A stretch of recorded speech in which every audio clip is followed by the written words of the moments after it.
Hi everybody, and welcome to DnD Horror Stories with DnD Doge. In today's video, we have a story about a dungeon master that gets tired of a campaign and decides to TPK the party with a red wedding scenario, but with, let's just say, extra steps.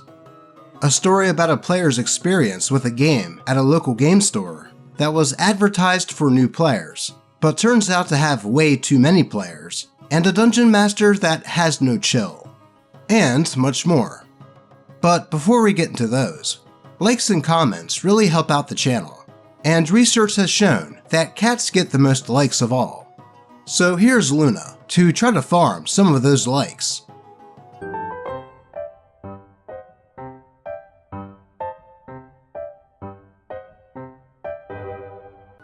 Oh, and remember to subscribe if you haven't already done so. But with the YouTube stuff done, let's get into some D&D horror stories. Dungeon Master rips off the Red Wedding in a disgusting way. By Reddit user with a taste. So me and a group of friends have been playing D&D on and off again for about a decade. We generally alternate between two forever DMs, but about 5 years ago, our group's that guy had been begging us for about a year to be a DM. We were all reluctant because he tended to roll up murder hobos and sex creeps exclusively. Our dungeon master at the time even said, "Bro, you're just gonna build a murder fantasy campaign." But he insisted, and even typed up like 10 pages of lore on a world that he was working on. Basically, a campaign set in a post-apocalyptic world that was once temperate, but now is becoming colder and colder for unknown reasons, and slowly strangling civilization. The idea sounded badass, so we told him that we would give him a chance, provided that the other DMs get to talk to him about some of the principles of DMing. i.e., discouraging selfish behavior, allowing players to help guide the story, etc. So after the campaign ended, that guy became our DM, and 2 other players came to join our campaign, bringing it to 5 players.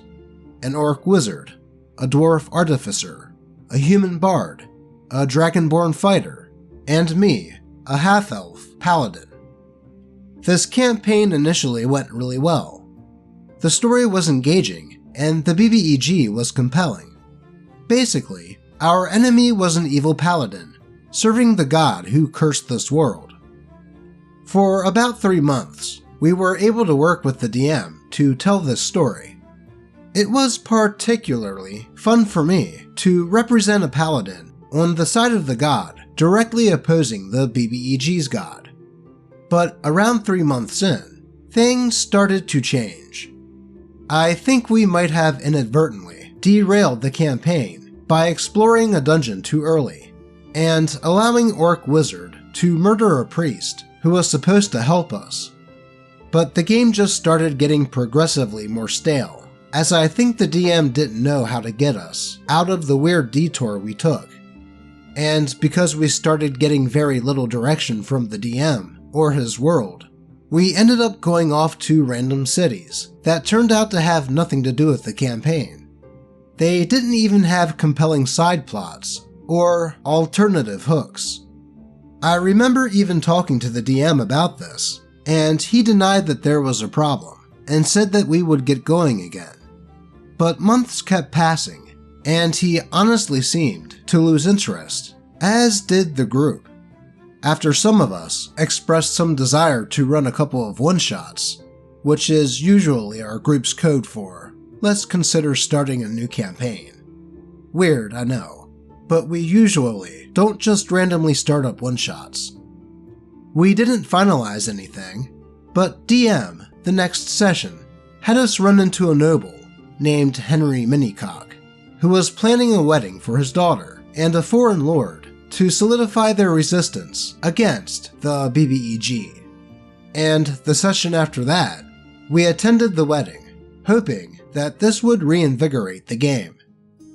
Well, during the wedding, Henry walked his daughter down the aisle and disappeared.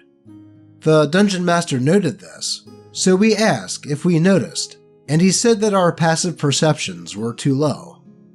We as a group were kind of thinking, oh crap, is he doing like a red wedding type thing? If only. The priest married the couple and shuffled them off as eerie music started playing, and the doors started closing. We all kind of chuckled and were like, yep, it is. But as the music stopped, a bunch of armed men stood up and attacked our retinue and our party, as we expected, and we had to roll initiative to fight them. There was way too many, and we got downed as we started thinking, is he really gonna end the campaign with a TPK? But he decides to go another route, a TPR. As the party and our retinue were downed, Henry's soldiers mass SA not only our retinue, but the party. Dude, why? The SA is apparently so intense that it counts as failed death saves, and we die. At this point, the party was like, WTF, and another player said, you could have just ended the campaign. Why sour what was at one time a good campaign with this BS? And I chimed in and said, yeah, can we just retcon it and have the campaign end on a cliffhanger? And the Dungeon Master was like, come on guys, you're being way too sensitive. It was a funny way to end a campaign that was going stale. Y'all were tired of it too, don't lie. We then went back and forth over this, and one player, oddly enough, took the DM's side. What? Why? Who would take the side of that? To resolve this, we all sort of, on our own, made up our own, quote, canon ending, and agreed not to let him DM again. Luckily, he never asked again. The one lesson we learned is that having a good premise and lore does not make you a good DM. You need to adapt with your players, and it goes without saying not to end a campaign like that. It was bad enough that That Guy DM was going to end the campaign with a TPK, but to do so in the fashion that he did was way overboard. I mean, I'm sure the players put thought into their characters, and even if the game was getting a bit stale, I know I would be pissed if the Dungeon Master made my character go out like that. Not to mention that he thought it was a, quote, funny way to end the campaign. Like OP said, why not just end on a cliffhanger? That way, maybe down the road, they could pick the game back up again, as the world and premise did sound pretty interesting, and seemed to have had a lot of thought put into it. Though, I guess the group learned a lesson to not let this dude ever run a game again. Though, it makes me wonder, why do they keep this dude in the group? As it sounds like, when he's not ending a game in a disgusting way, he makes murder hobos and such as characters. To each their own, I guess. I think we need some comfy Nipsey to help heal the psychic damage that we all took from that last story.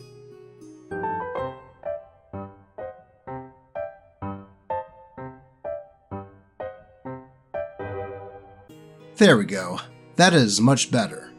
Everyone add 10 extra hit points. And let's move on to the next post. The DM's NPC does everything while the players stand back and watch. By Reddit user SuperbRiver7763. Please tell me, am I the a-hole? The other players didn't see anything wrong with it. A little background. We were playing DSA, a German knockoff of D&D. What you need to know is, in DSA, your character is weak as crap. I once did the math. Even a character with the best stats possible fails to climb a tree most of the time. As a result, the scenarios are much less epic than a regular D&D campaign. In most sessions, you fight one monster or there is one room with a trap.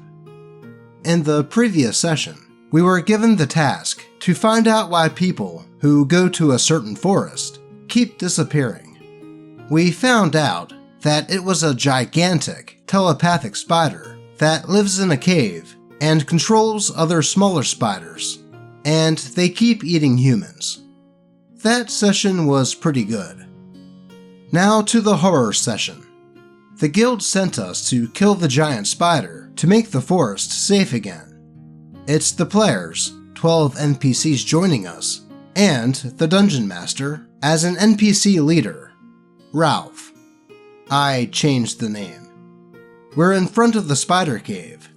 We learned at the last session that the spider doesn't like fires, and that the cave is dark, so it's difficult to see in there.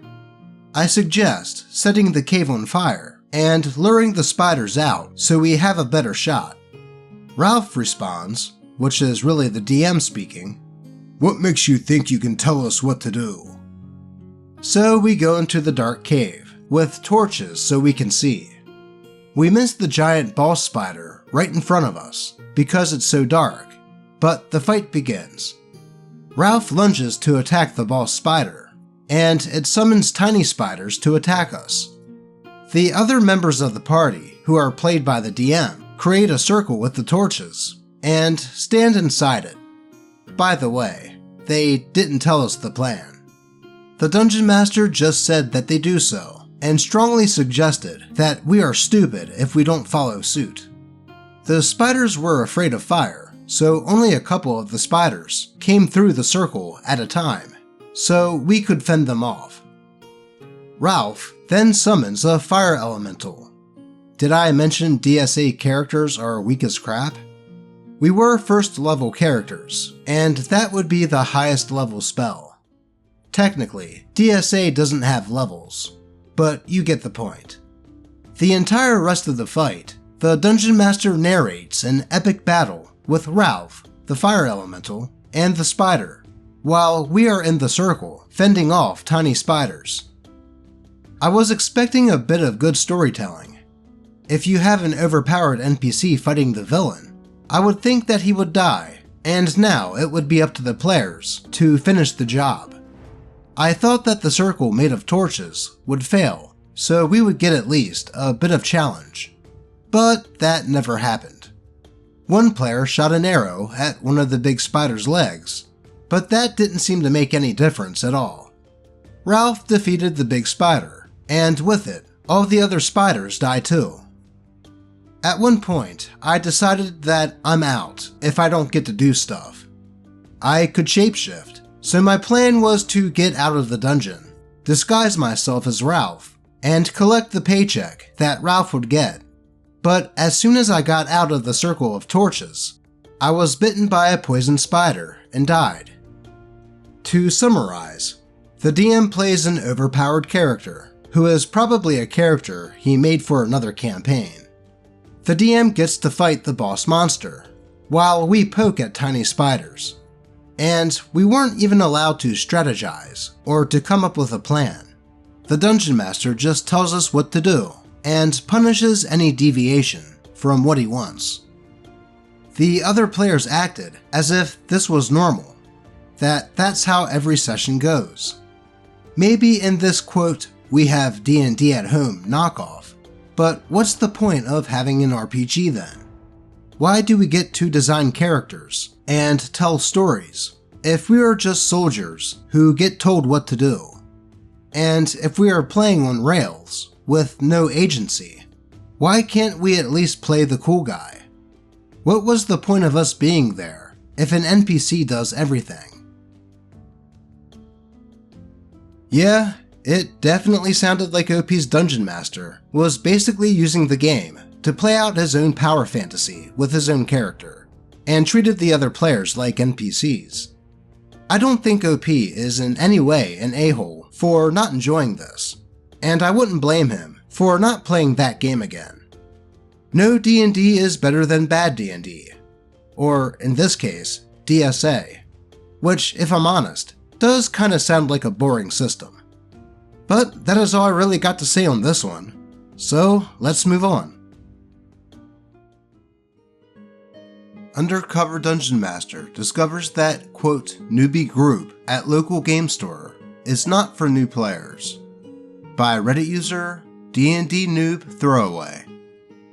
Finally, after reading so many horror stories, I finally experienced my first. Tonight, I decided to go to my local game store to try out their quote D&D night, which I had seen promoted multiple times on Facebook. Now, I wouldn't call myself a veteran player by any means. I've only run through 2 book campaigns, but I like to think I have a good grasp on the core rules. However, all of my experience has been as the Dungeon Master for my friend group, and I was really hoping to be a player for once. I should have turned around when I walked in, opening the door to a room full of not just rowdy individuals, but adults having full-blown screaming tantrums. Why did I stay? Maybe I'm just a naive new player testing the water, or maybe I'm a masochist who wants to see how bad it can get. Cue the following conversation with the DM. DM, what would you like to play? Me, I'm open to lots, but ideally, I would like to play either a bard, cleric, or barbarian.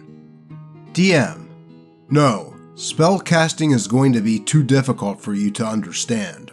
We're going to start you as a level 6 fighter. That way, combat will be super simple.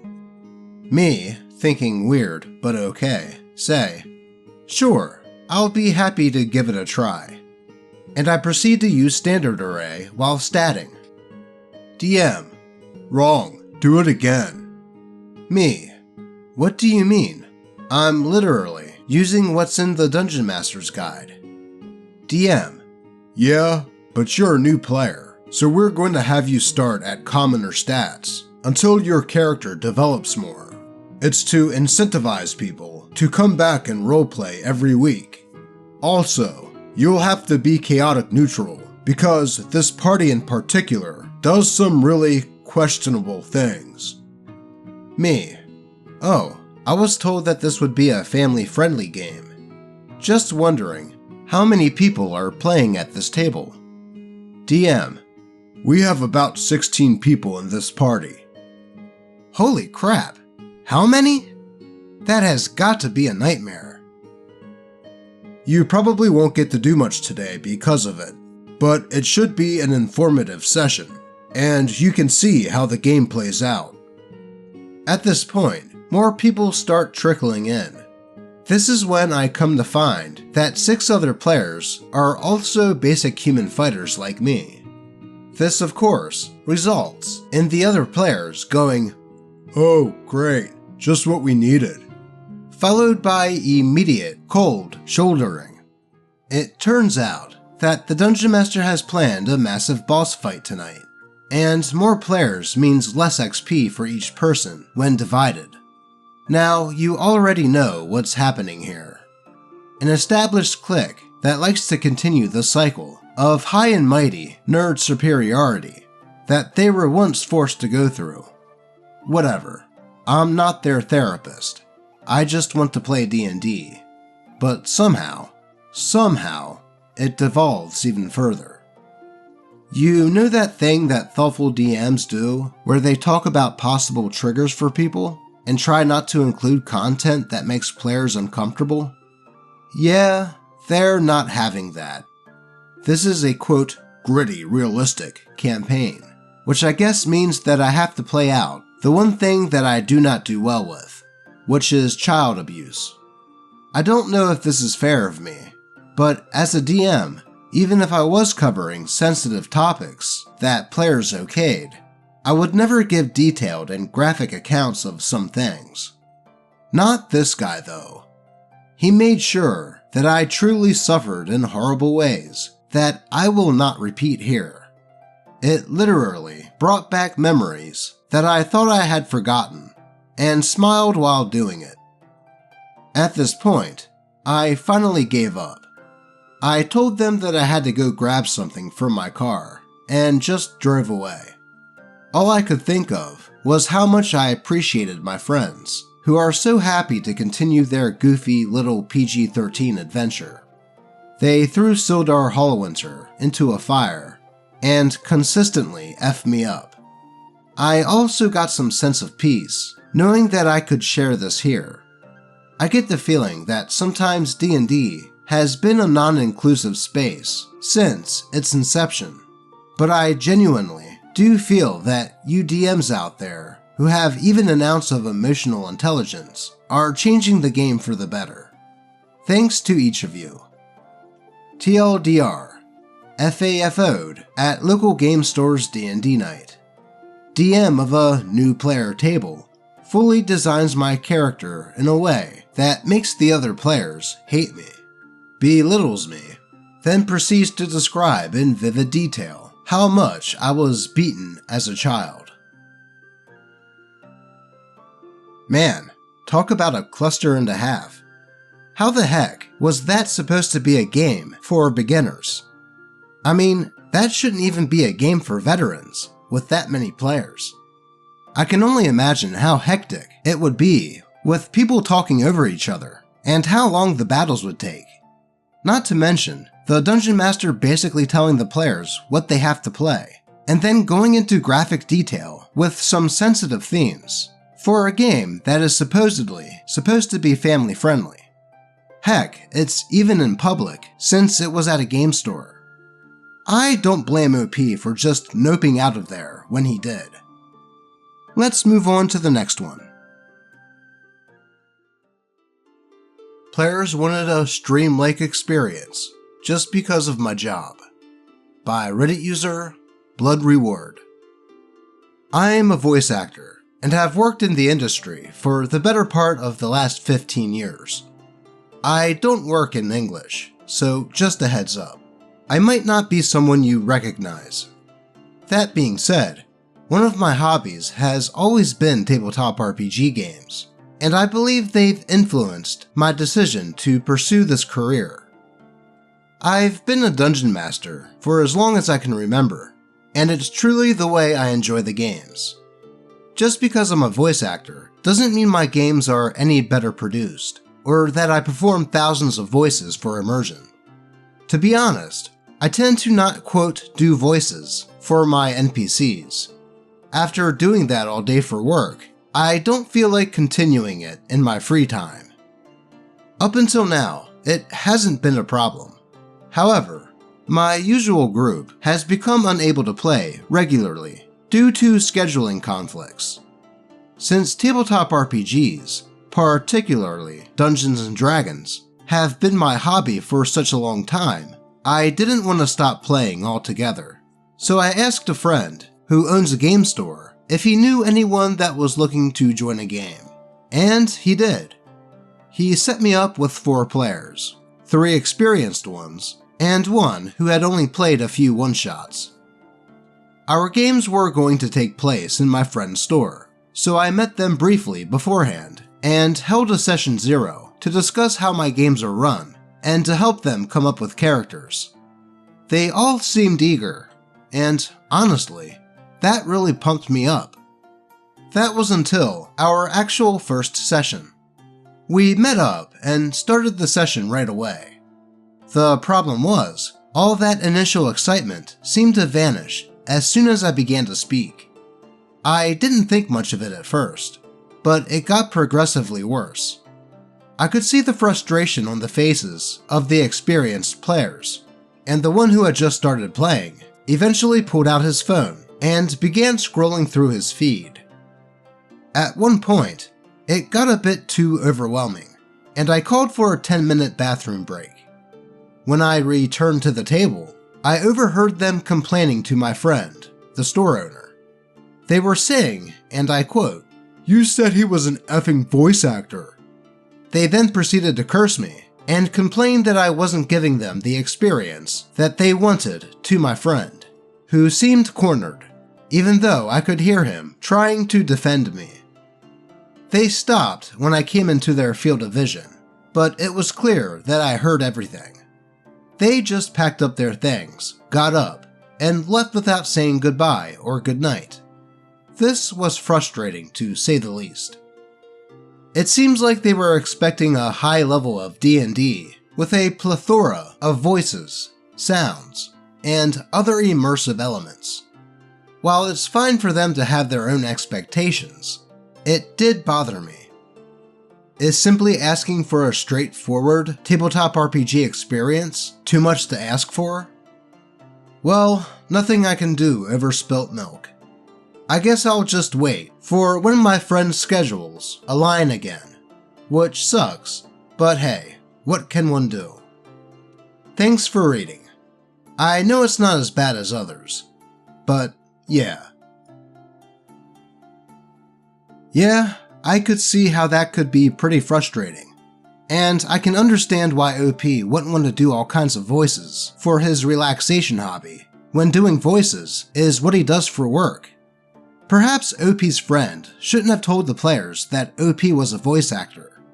That way, they would not have had elevated expectations on the game. They were probably thinking that they were going to get critical role levels of voices and such from OP, considering that they now knew he was a voice actor. And it was super rude of said players to start complaining to the store owner about the quote quality of game that they were getting. I mean, OP is already spending his time running a game for them. Talk about being ungrateful. I can only imagine the embarrassment that those players felt when they realized that OP could hear them complaining. It's no wonder that they just gathered their things and left without saying a word. It really sucks that OP ended up not being able to play, but hopefully the stars align and his original group's schedules allow them to start playing again. But with that said, it looks like we have time for one more short story. So let's get right into it. When I Stumbled Upon Demonic Gooning by Reddit user CrookedMan9. I recently got into D&D and was eventually able to find an in-real-life group instead of an online one. I figured this group would be great because I thought only weird stuff happens on the Discord-oriented groups. I joined, and it was typical fun D&D dungeon delving and typical adventures. There were no warning red flags, and I didn't expect any suspicious behavior since everyone in the group, including the dungeon master, is a woman, but me. Everything was normal until level 3.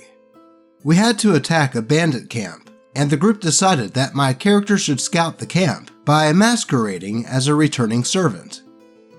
My character went into a camp and stumbled upon a female tiefling graphically masturbating in a tub.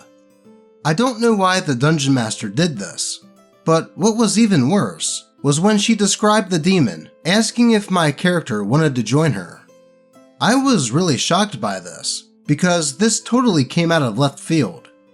I would expect a neckbeard DM to do this, but not someone from this group. I just responded in character by returning to the rest of the party, and I just ignored it out of character.